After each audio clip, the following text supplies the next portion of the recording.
دعا کس نے کی؟ حنا نے۔ کیا دعا کی؟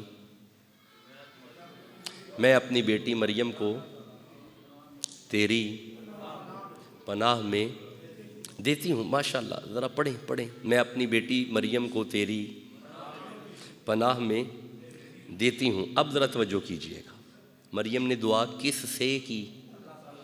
اللہ سے۔ اللہ نے فرمایا فتقبلھا، اے حنا ہم نے تیری دعا کو قبول کر لیا، ہم نے تیری دعا کو قبول کر لیا۔ اچھا، یہ اگلے لفظ میں پڑھ لیتا ہوں لیکن مرکز آگے ہے۔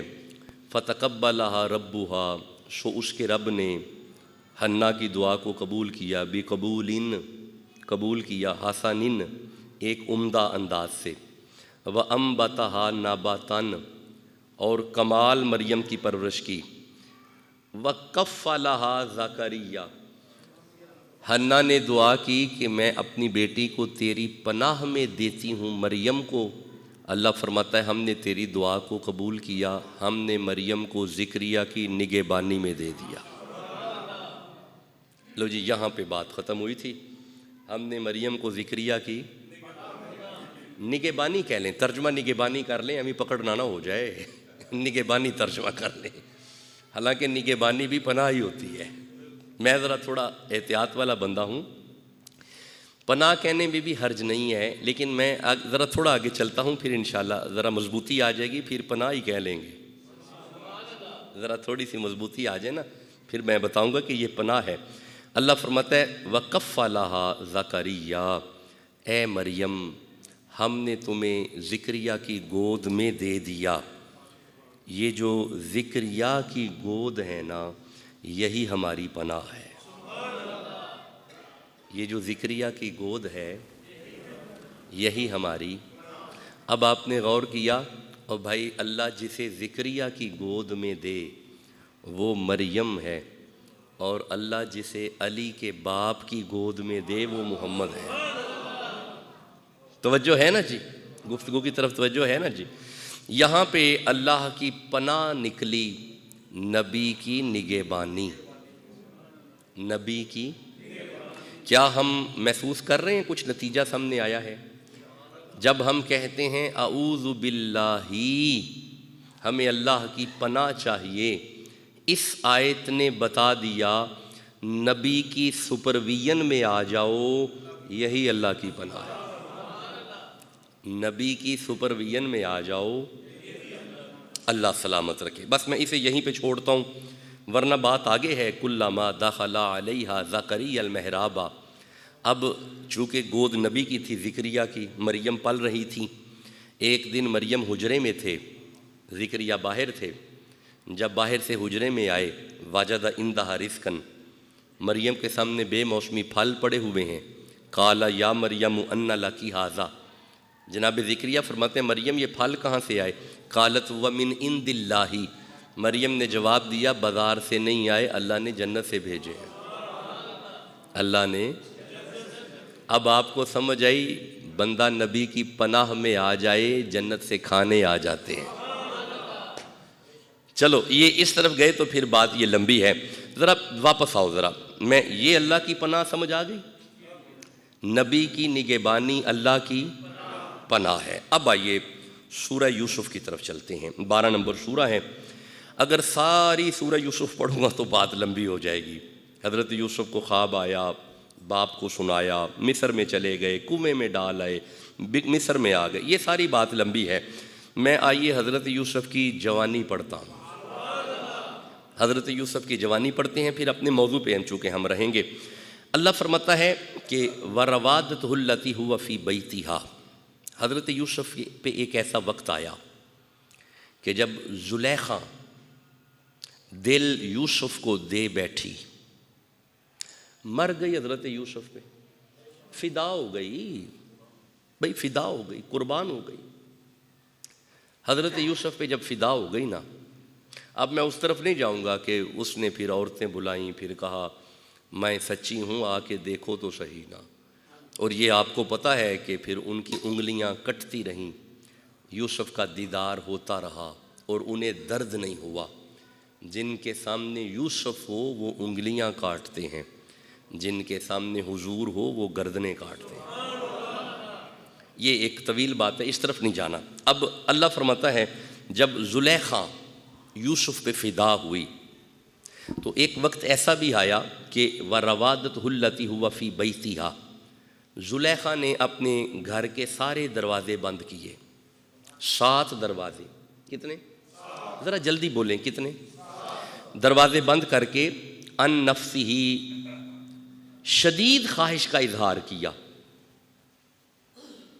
زلیخا نے شدید خواہش کا اظہار کیا، وغلقت الابواب، دروازے بند کیے، وقالت، سارے دروازے بند کر کے زلیخا نے کہا حیت لک، اب تو آ جا، اب تو کوئی نہیں دیکھ رہا۔ میں بڑا یعنی احتیاط والا ترجمہ ہے، حیت لک، آ جا۔ مفسرین فرماتے ہیں کہ جب یہ وقت آیا نا تو زلیخا چونکہ سارا لباس اتار چکی تھی، اچانک بت پہ نظر پڑی تو بت کے اوپر پردہ رکھا زلیخا نے۔ جب بت پہ پردہ رکھا تو جناب یوسف فرماتے ہیں یہ تیری کیا حرکت ہے؟ اس نے کہا میرا رب ہے، مجھے حیا آتی ہے۔ آپ نے فرمایا تجھے اس سے حیا آتی ہے جو دیکھتا بھی نہیں، سنتا بھی نہیں، چلتا بھی نہیں، بولتا بھی نہیں، کیا میں اس سے حیا نہ کروں جو سمیع بھی ہے، بصیر بھی ہے؟ بھئی غور ہے نا جی؟ اچھا چلو، جب کہا نا حیت لک، اب تو آ جا، جب اس نے کہا نا اب تو آ جا، آگے اللہ فرماتا ہے قالا معاذ اللہ، حضرت یوسف کی زبان سے نکلا پیچھے ہٹ، میرے لیے اللہ کی پناہ ہے، میرے لیے اللہ کی، ہم اعوذ باللہ سمجھ رہے ہیں، میرے لیے اللہ کی، معاذ اللہ، کہا کہ اللہ کی پناہ، کہا کہ اللہ کی، کس نے فرمایا؟ حضرت یوسف علیہ السلام نے۔ اب ذرا رکنا، سمجھنا، ٹھہرنا، پھر آگے چلنا۔ تمام مفسرین لکھتے ہیں کہ جب زلیخا یوسف کے قریب ہونا چاہ رہی تھی، حضرت یوسف کی زبان سے نکلا مجھے اللہ کی پناہ، اسی وقت حضرت یوسف کے بابا حضرت یعقوب کا چہرہ سامنے آ گیا تھا، حضرت یعقوب کا چہرہ سامنے آ گیا تھا۔ اب آپ نے غور کیا، یوسف جیسے نبی کے لیے اللہ کی پناہ یعقوب نبی ہیں؟ نہیں، توجہ نہیں کی آپ نے۔ یوسف جیسے نبی کے لیے اللہ کی پناہ یعقوب نبی ہیں۔ میرے صاحبو، اگر حضرت یوسف کے لیے اللہ کی پناہ یعقوب نبی ہو سکتے ہیں، ہم گناہگاروں کے لیے اللہ کی پناہ زہرا کے بابا ہیں۔ ہمارے لیے اللہ کی پناہ حضور کی ذات ہے، ہمارے لیے اللہ کی پناہ۔ مجھے آیت یاد آ رہی ہے، سورہ نساء کی آیت ہے، ذرا ٹھہرنا۔ اللہ فرماتا ہے وَلَوْ أَنَّهُمْ إِذْ ظَلَمُوا أَنفُسَهُمْ، اگر تم اپنی جانوں پہ ظلم کر بیٹھو، جاؤکا، محمد کی پناہ میں آ جاؤ، حضور کی پناہ میں آ جاؤ۔ کیا لطف ہے حضور کی، اللہ اکبر۔ اب اس آیت کا ایک وکھرا ہی مزہ ہے، ولو، آیت تو یہ پہلے بھی سنی ہے لیکن آج اس کا مزہ وکھرا ہے۔ وَلَوْ أَنَّهُمْ إِذْ ظَلَمُوا أَنفُسَهُمْ، اگر تم سے کوئی کمی بیشی ہو جائے، کوئی وعدہ کاٹا ہو جائے، کوئی غلطی ہو جائے، تو مولا کتھے جائیے؟ فرمائے جاؤکا، ہے نا ایک پناہ گاہ، وہ میری پناہ گاہ ہے، زہرا کے بابا کا گھر میری پناہ گاہ ہے، آ جاؤ۔ اچھا اب ذرا توجہ کرنا، مولا ہم سے تو گناہ ہوا ہے، ہم حضور کی بارگاہ میں جا کے کیا کہیں؟ فرمایا فاستغفر اللہ، میرے نبی کی بارگاہ میں آؤ اور آ کے کہو اللہ مجھے معاف کر دے، اللہ مجھے، ذرا پڑھیے گا، اللہ مجھے معاف کر دے، تو مولا پھر میرے کہنے پہ معافی ہو جائے گی؟ فرمایا اگر تیرے کہنے پہ معافی ہونی ہوتی تو پھر یہاں کیوں بلایا ہے؟ پھر تو گھر بیٹھ کے مانگ لیتا. تمہیں یہاں اس لیے بلایا ہے کہ وَاسْتَغْفَرَ لَهُمُ الرَّسُولُ، جب تو کہے کہ اللہ مجھے معاف کر دے، جس کی پناہ میں آیا ہے میرا نبی ہاتھ اٹھا کے کہے مولا چل معاف کر دے، مولا اسے معاف کر دے. ادھر نبی کی زبان سے تیرے لیے معافی نکلی، لَوَجَدُ اللَّهَ تَوَّابًا رَحِيمًا، جس کی پناہ میں تو آیا ہے نا میری ملاقات بھی یہیں پہ ہو جائے گی، میری ملاقات بھی.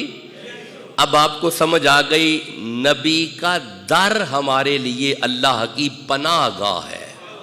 نہیں یارا میں کوئی باتیں کر رہا ہوں، نبی کا در ہمارے لیے اللہ کی پناہ گاہ ہے.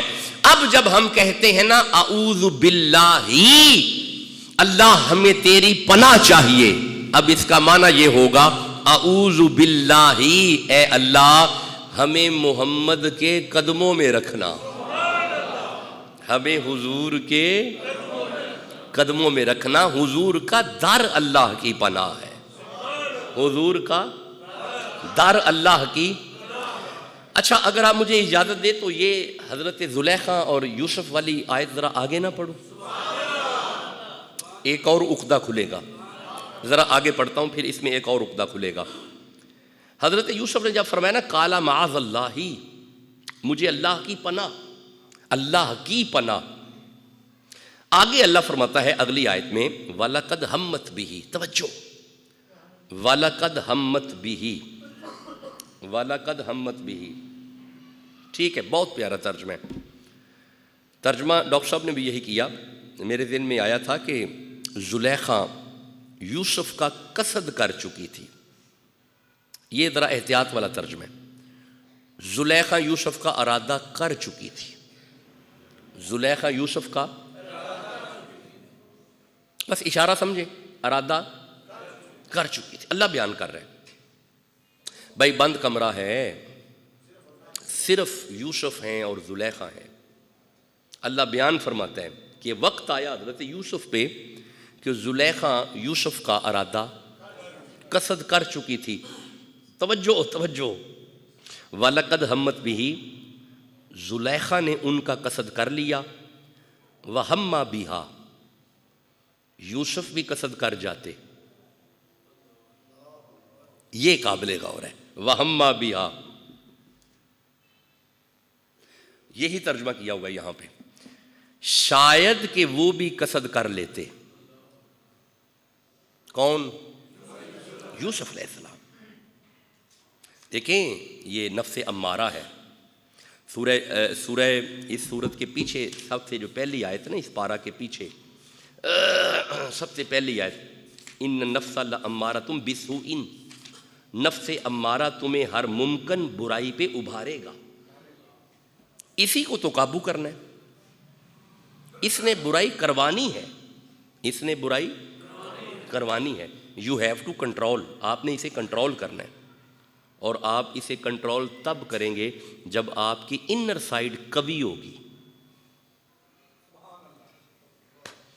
جب آپ کی انر سائیڈ قوی ہوگی، اور انر سائیڈ کو جو قوی کرے اسے غوث اعظم کہتے ہیں.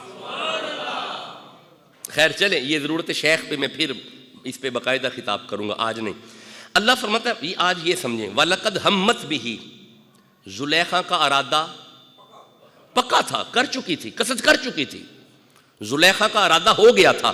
وَهَمَّ بِهَا، شاید کہ یوسف بھی ارادہ، شاید کا لفظ رکھیں ذرا، شاید کہ یوسف بھی ارادہ کر لیتے. مولا پھر یوسف ارادہ کیوں نہیں کر گئے؟ فرمایا لولا ارآ برہان ربی ہی، اگر یوسف اللہ کی برہان نہ دیکھ لیتے. نہیں یارا مجھے تکلیف ہوئی ہے، میرے سمجھانے میں کوتاہی ہے. اللہ فرماتا ہے یوسف بھی ارادہ کر جاتے اگر یوسف اللہ کی برہان نہ دیکھ لیتے. اللہ کی برہان، اللہ کی برہان، اللہ کی برہان. مولا تیری برہان کیا ہے؟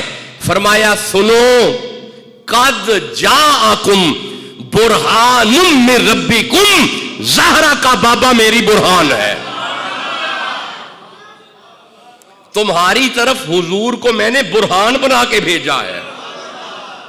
حسین کا نانا میری برہان ہے. اب آپ نے غور کیا جس دل میں حضور آ جائیں وہ برائی نہیں کر سکتا. جس دل میں حضور آ جائیں. اچھا یہ میں نے جو آیت پڑھی ہے کہ قد جاءکم برہان من ربکم، یہ ٹھیک ہے، اس سے مراد حضور کی ذات ہے، یہ ٹھیک ہے، حضور برہان ہیں. یہاں پہ حضرت یوسف کے سامنے جو برہان آئی تھی وہ حضرت یعقوب کی صورت تھی. میرے ال تکیہ جے مفسرین کرام فرماتے ہیں کہ حضرت یعقوب کی صورت عین وقت پہ حضرت یوسف کے سامنے آئی، اور حضرت نے یعقوب نے اپنی انگلی دانتوں کے درمیان رکھی تھی یوں، اور اسے دبایا، زور سے دبایا. حضرت یعقوب کی صورت کے سامنے آنے سے یوسف اس ارادے سے بچ گئے، اس ارادے سے بچ گئے. تو میرے صاحبوں، ہمارے لیے برہان زہرا کا بابا ہے، ہمارے لیے برہان زہرا کا بابا ہے. اب آئیے میں یہ 5 ارکان پڑھوں، پھر انشاءاللہ یہ ہمارا موضوع تھوڑا سا مکمل ہوگا. ابھی بہت باتیں رہ گئیں لیکن تھوڑا سا مکمل ہوگا. اچھا میں اس سے پہلے ذرا وہ ایک شعر میرے سامنے آیا تھا آج سفر کے دوران. آپ نے عبد الرحمن جامی کا نام سنا ہوا ہے؟ عبد الرحمن جامی کو جانتے ہو نا؟ عاشق رسول جامی. ہم نے کیا نتیجہ نکالا ہے؟ اللہ کی پناہ کیا ہے؟ حضور کا در، حضور کا. یار جڑا نتیجہ کڈیا ہے، آج تیسرا جمعہ اعوذ تے آج تیسرا جمعہ. آج ہم نے نتیجہ نکالا کہ گناہ گاروں کے لیے اللہ کی پناہ زہرا کے بابا کا در ہے. زہرا کے بابا کا، جنہوں پناہ پسند آئی ہے سبحان اللہ دے گئے. کڈی سونی پناہ ہے. ملا جامی فرماندے نے، مولانا عبد الرحمن جامی، اے ذرا شعر سنیا جے تے اسا جڑا نتیجہ کڈیا نا وہ شعر ملدا ہے. درے رسالت تے جدوں جامی پہنچے نے نا، حضور دے در نو ویکھ کے جامی فرماندے نے یا رسول اللہ بدرگاہت پناہ آوردہ ام. ہائے ہائے یا رسول اللہ بدرگاہت پناہ آوردہ ام. سونیا گناہ گاراں واسطے تیرا در اللہ دی پناہ ہے.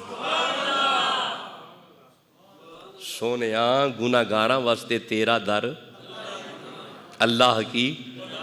اب آپ نے غور کیا پرانے لوگ جب نعت لکھتے تھے وہ قرآن کی آیات ہی لکھتے تھے.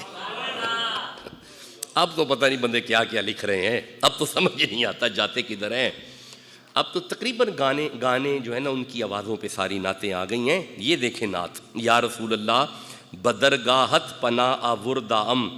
سونیا ساڈے واسطے تیرا در پناہ گاہ ہے. سونیا ساڈے واسطے تیرا در. چلو یارا چھوڑو یہ ذرا یہ سمجھنا. اعوذ اس کے 5 ارکان ہیں. کتنے؟ ذرا جلدی بولو، 10 منٹ گل میں سمجھانی ہے تمہیں. کتنے؟ 5 ارکان. سب سے پہلا رکن ہے استعاذہ. استعاذہ، استعاذہ کہتے ہیں پناہ مانگنا، پناہ میں آنا. یہ فعل ہے، عمل ہے، یہ ہم نے کرنا ہے، یہ ہم نے کرنا ہے. استعاذہ پہلا رکن. دوسرا رکن ہے مستعیذ. مستعیذ اسے کہتے ہیں جو پناہ میں آئے. او کون ہے؟ اسی. یہ مستعیذ کون ہے؟ ہم. مستعیذ کون ہے؟ ذرا جلدی بولو، مستعیذ کون ہے؟ ہم نے کرنا کیا ہے؟ استعاذہ. پہلا رکن استعاذہ، دوسرا رکن مستعیذ. تیسرا رکن ہے مستعاذ بہ. مستعاذ بہ کہتے ہیں جس کی پناہ میں آنا ہے، جس کی پناہ میں آنا ہے. دیکھیں اگلا جمعہ یہ نہیں ہے، اب یہ 3 جمعے ہو گئے ہیں اعوذ باللہ پہ. اگلا جمعہ ہم من الشیطان الرجیم پہ پڑھیں گے. لیکن میرا دل ہے کہ میں آغاز کروں گا اللہ سے. اعوذ باللہ، اللہ. لفظ اللہ بتائیں گے اللہ کیا ہے. یہ میں تھوڑی سی گفتگو اس پہ اللہ پہ کروں گا، پھر آگے چلیں گے. لو جی پہلا رکن استعاذہ، یہ کیا ہے؟ عمل، پناہ میں آنا، یہ ہم نے کرنا ہے. مستعیذ کون ہے؟ ہم، جس نے پناہ میں آنا ہے. مستعاذ بہ کون ہے؟ اللہ. جیتے رہیں جس کی پناہ میں جانا ہے. مستعاذ منہ کون ہے؟ شیطان. جس سے پناہ چاہیے، جس سے پناہ چاہیے. پانچواں رکن ہے سبب استعاذہ. پناہ کیوں چاہیے؟ وجہ کیا ہے؟ کیوں شیطان پریشان کرتا ہے؟ شیطان گناہ کرواتا ہے، حسد لے کے آتا ہے، بغض لے کے آتا ہے، کینہ لے کے آتا ہے. یہ ساری برائیاں کون لے کے آتا ہے؟ یہ سبب ہے استعاذہ کا. جنہوں پنجے رکن سمجھ آئے نے سبحان اللہ کیا جائے. یہ 5 رکن سمجھ آ گئے. اب ایک بات قابل غور یہ ہے کہ یہ سمجھنا ہے آپ نے مستعاذ بھی اور مستعاذ منہ ہو. جس سے پناہ میں آنا ہے اور جس کی پناہ میں آنا ہے، ان میں زمین و آسمان کا فرق ہونا چاہیے. مثلا جس سے پناہ میں آنا ہے، جس کی پناہ میں آنا ہے، اس کا اس سے قوی ہونا ضروری ہے. اس کا اس سے قوی ہونا ضروری ہے. اس کا اس سے مضبوط ہونا، سارے بولو مضبوط ہونا. کیونکہ ہم ہیں ناقص، ہم ہیں ضعیف، ہم ہیں کمزور. یہ بڑی قوت ہے. ابلیس بڑی قوت ہے. اب اس قوت سے جس پناہ میں ہم نے آنا ہے وہ اس سے بڑی قوت ہونی چاہیے.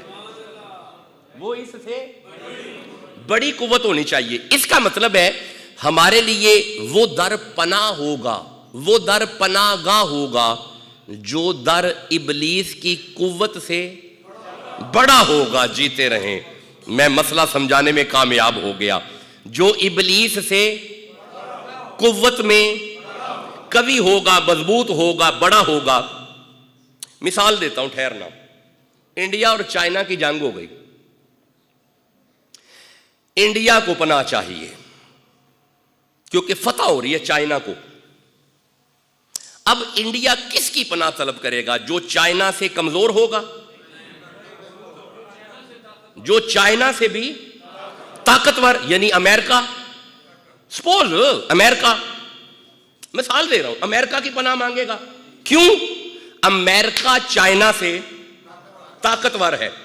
اب اس میں چائنا ہے مستعیذ، امریکہ ہے مستعاذ بھی،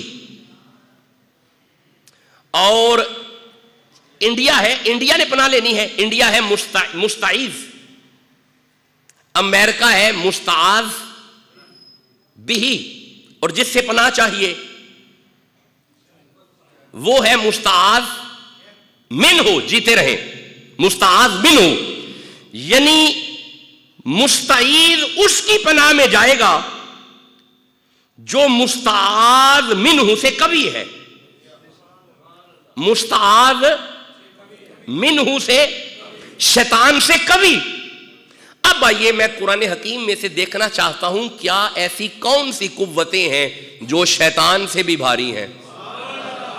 چونکہ ہم نے پناہ میں جانا ہے، وہ ایسی کون سی قوتیں ہیں. اب مجھے سورہ 7 پڑھنی پڑے گی اور میں نے رکنا کسی آیت پہ نہیں ہے، بس ترجمہ سادہ کروں گا اور آخری نتیجہ دے کے آپ سے اجازت لیتا ہوں. سورہ 7 کی 70 نمبر آیت ہے. اللہ فرمایا بسم اللہ الرحمن الرحیم اذ قال ربک للملائکۃ انی خالق بشرا من طین. وہ وقت یاد کیجئے جب آپ کے رب نے فرشتوں سے فرمایا کہ میں مٹی سے بشر پیدا فرمانے لگا ہوں. فَإِذَا سَوَّيْتُهُ پھر اسے درست کرنے لگا ہوں. وَنَفَخْتُ فِيهِ مِن رُوحِي پھر اس میں اپنی روح پھونکوں گا. فَقَعُوا لَهُ سَاجِدِينَ تعظیم کے لیے سب سجدے میں گر جانا. فَسَجَدَ الْمَلَائِكَةُ كُلُّهُمْ أَجْمَعُونَ سب کے سب فرشتے بالإجماع سجدے میں گر گئے. الا ابلیس ابلیس نہیں گیا. استکبر وکان من الکافرین تکبر کیا کافروں میں سے ہو گیا. قال یا ابلیس اللہ فرمائے اے ابلیس ما منک ان تسجد لما خلقت بیدی کس شے نے تجھے روکا اسے سجدہ کرنے سے جسے میں نے اپنے دونوں ہاتھوں سے بنایا. قال انا خیر منہ اس نے کہا کہ میں اس سے بہتر ہوں. خلقتانی من النار مجھے آگ سے بنایا. وخلقتہ من طین آدم کو مٹی سے بنایا. قال فخرج اللہ فرمائے دفع ہو جا. منہا نکل جنت میں سے. فإنک رجیم تو رجیم ہے. وَإِنَّ عَلَيْكَ لَعنَتِي، تم پہ میری لعنت ہے، إِلَى يَوْمِ الدِّينِ، قیامت تک تو لعنتی ہے. قَالَ رَبِّي، اس پہ ابلیس نے عرض کی فَأَنذِرْنِي إِلَى يَوْمِ يُبْعَثُونَ، اللہ مجھے قیامت تک قوت دے، مجھے قیامت تک قوت دے، زندگی دے، پاور دے. قَالَ فَإِنَّكَ مِنَ الْمُنذَرِينَ، اللہ نے فرمایا جا ہم نے تمہیں قوت دی، پاور دی، مہلت دی. اب اس نے ایک بات کی، اس نے کہا قَالَ فَبِعِزَّتِكَ، اللہ مجھے تیری عزت کی قسم ہے، لَأُغْوِيَنَّهُمْ أَجْمَعِينَ، میں سب کو گمراہ کروں گا، الا یہی تو بات ہے، الا عبادت کا، میں جتنی مرضی قوت رکھتا ہوں مگر غوث اعظم کا بال بھی بانکا نہیں کروں گا. میں جتنی مرضی قوت رکھتا ہوں گنگے شکر کا بال بھی بانکا نہیں کروں گا. میں جتنی مرضی قوت رکھتا ہوں فرید الدین کا بال بھی بانکا نہیں کروں گا. اس کا مطلب ہے ابلیس کی طاقت جہاں پہ بے بس ہو جائے وہ بارگاہ ہے گنگے شکر کی. آپ آہستہ بولے ہیں مجھے تکلیف ہوئی ہے.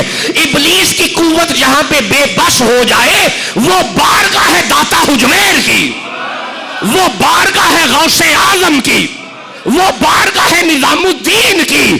اب اگر تیرا دل کرے کہ میں اللہ کی پناہ میں آ جاؤں، شیخ عبد القادر کے مزار پہ آ جاؤ. ہمارے بزرگوں کی خانقاہیں اللہ کی پناہ ہے. نہیں آپ سمجھے میں کوئی بات کر رہا ہوں. ابلیس وہاں پہ بے بس ہے، ابلیس وہاں پہ بے بس ہے. داتا حجویر کا آستانہ ہمارے لیے اللہ کی پناہ ہے. نہیں آپ سمجھے، غوث اعظم کا دربار ہمارے لیے اللہ کی پناہ ہے. فرید الدین کا دربار ہمارے لیے اللہ کی پناہ ہے. جسے سمجھ آ رہی ہے وہ تو سبحان اللہ کہو. اللہ اکبر کبیرہ. اللہ اس پہ ہمیں عمل کی توفیق عطا فرمائے. کیا میں امید کروں کہ مسئلہ سمجھ آ گیا؟ یہ غیر اللہ نہیں ہے، یہ نہ کانسیپٹ لیا جائے. یہ غیر اللہ نہیں ہے، یہ اہل اللہ ہے. وہ غیر اللہ اور ہیں، ہمارا ان سے کوئی تعلق نہیں ہے. ہمیں آستانہ فرید پہ اللہ کی معرفت ملتی ہے. یہ جو ہم جمعرات کی جمعرات داتا حضور چلے جاتے ہیں، ہمیں وہاں پہ اللہ کی معرفت ملتی ہے. یہ اللہ نے ہمیں پاکستان میں چھوٹے چھوٹے اسٹیشن دیے ہوئے ہیں. کہیں پہ داتا حجویر ہیں، کہیں پہ شیخ عبد القادر ہیں، کہیں پہ مہر علی ہیں، کہیں پہ فرید الدین ہیں، کہیں پہ جناب صاحب گولڑا ہیں، کہیں پہ یہ نوشو پاک ہیں. یہ میں ذمہ داری سے عرض کر رہا ہوں، یہ جتنے اسٹیشن ہیں ہم گناہ گاروں کے لیے اللہ کی پناہ گاہ ہے. یہ اللہ کی پناہ گاہ ہے. یہ باقاعدہ ایک طویل ہے، اس پہ رائٹر لکھنا شروع ہو جائے تو یہ بات ختم نہیں ہوتی. لیکن ہم اسے یہیں پہ کلوز کرتے ہیں. اگلا جمعہ ہم لفظ اللہ، اسم جلالت اللہ، اس کی معرفت حاصل کریں گے کہ یہ اللہ کیا ہے، یہ کیسا اسم ذات ہے. اس کی تھوڑی تعلیل کریں گے کہ اللہ کیا، ہم اسے اگر سیگریگیٹ کریں تو کیا ہے، ہم اسے اکٹھا رکھیں تو کیا ہے، اسے دیکھیں گے. لیکن میں ایک جملہ عرض کرتا جاؤں، ہر لفظ کسی لفظ سے ہوتا ہے. یہ اگلے جمعے کی بنیاد بنانے لگا ہوں. ہر لفظ کسی جس سے ہو وہ مصدر ہوتا ہے. ہر لفظ کسی مصدر سے ہوتا ہے، جس سے ہو وہ مصدر ہے. جو آئے وہ مشتق ہے. جو لفظ آئے بولیں مشتق ہے. مشتق کیا ہے؟ مشتق. جو نکلے وہ مشتق ہوتا ہے، جس سے نکلے مصدر ہوتا ہے. وہ کیا ہوتا ہے؟ مصدر ہوتا ہے. وہ کیا ہوتا ہے؟ مصدر. مثلا میں مثال دیتا ہوں. ایک لفظ ہے دارابا. دارابا اس کا مصدر ہے دربن. یہ دربن سے آیا ہے. کس سے آیا ہے؟ اب آگے ڈھیر لگا ہوا ہے. دربن سے دارابا، دربن سے ادرب، دربن سے یدربو، دربن سے دارابو. وہ جتنے بھی آئیں گے ابا جی یہی نے ابا جی پیچھے یہی نے، دربن پیچھے ابا جی نے. مصدر ہیں. بس آخری جملہ عرض کروں اور اجازت لوں. اچھا عرس پاک چل رہا ہے، میں دعوت بھی آپ کو دے دوں. آج 14 نومبر ہے جی، کل 15 نومبر ہے. بڑے شاہ صاحب کا سالانہ ختم پاک عرس پاک ہوتا ہے خانقاہ شریف پہ. فجر کی نماز کے وقت شروع ہو جاتا ہے، 5 بجے مغرب سے پہلے پہلے دعا ہو جاتی ہے. اب آپ کوشش کریں 12 بجے آ جائیں، 11 بجے آ جائیں، 10 بجے آ جائیں، 2 بجے آ جائیں، لیکن دعا سے پہلے پہلے تشریف لائیں اور دعا میں ضرور شامل ہوں. دعوت عام ہے. حضرت آپ سے یہ تو فاصلہ ہی کوئی نہیں، ہمارے پورے پاکستان سے پیر بھائی تشریف لاتے ہیں، یہ تو ہمارا تو فاصلہ ہی کوئی نہیں. کوشش کریں کل ضرور حاضری خانقاہ شریف پہ دیں. یہ دیکھیں یہ جتنا فیض آپ کو نظر آ رہا ہے یہ سارا ان کی دعاؤں کا صدقہ ہے. تو ایک ولی اللہ کامل شخصیت تھے. ضرور تشریف لائیں، آپ کے عرس پہ شامل ہو جائیں. کسی فقیر کی عرس کی رات جو ہوتی ہے نا وہ بڑی قبولیت کی رات ہوتی ہے، تو آپ اس میں ضرور تشریف لائیں. میں گزارش کر رہا تھا کہ کل کا دن ہے جی 15 نومبر. کل ہر لفظ کسی لفظ سے ہوتا ہے، ہر لفظ کا کوئی مصدر ہوتا ہے. یہ واحد لفظ اللہ ہے جو نہ کسی سے نکلا ہے اور نہ اس سے کوئی نکلا ہے. بس یہ اگلے جمعے کی ہماری بنیاد ہے. یہ لفظ ایسا ہے جو نہ کسی سے نکلا ہے اور نہ اس، بس یہی بات ہے. جو کسی سے نہ ہو اور اس سے کوئی نہ ہو اسے ہی اللہ کہتے ہیں. اگلا جمعہ انشاءاللہ اس میں پڑھیں گے. اللہ برکتیں عطا فرمائے.